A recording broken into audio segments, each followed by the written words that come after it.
President Uhuru Kenyatta says the fight against corruption will be unrelenting and will spare no one, not even his siblings, should they be implicated in the vice, in what appears to be a direct reply to Deputy President William Ruto and his allies who have waged war on the anti-graft war. The president has stressed the need for leadership focused on public service as opposed to individual gain. He was speaking to Kenyans in Namibia. The constant public debate about the war on corruption appears to have stirred the president from his silence on the issue. The president says it will not stop and will spare no one who is implicated. Wapende wasipende, rafiki ama adui, ndugu ama dada, wewe kama unataka kuingiana na mambo ya ufisadi, tutapigana na wewe.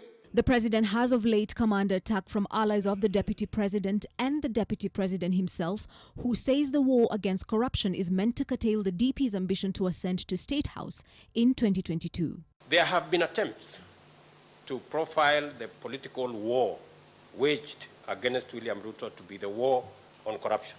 Mr. Kinoti, you are running a political enterprise, a conmanship political enterprise, a corrupt processes of fighting corruption, because you are unable to face William Ruto to the face and tell him to support Maraine, lakini sasa hatutaki wewe. The president says leadership must not be about individual gain. Na mtu ukisema unaomba kazi, iwe ni kazi ya kutumikia na kuhudumia wa Kenya, lakini sio kujihudumia wewe, bibi yako na watoto wako.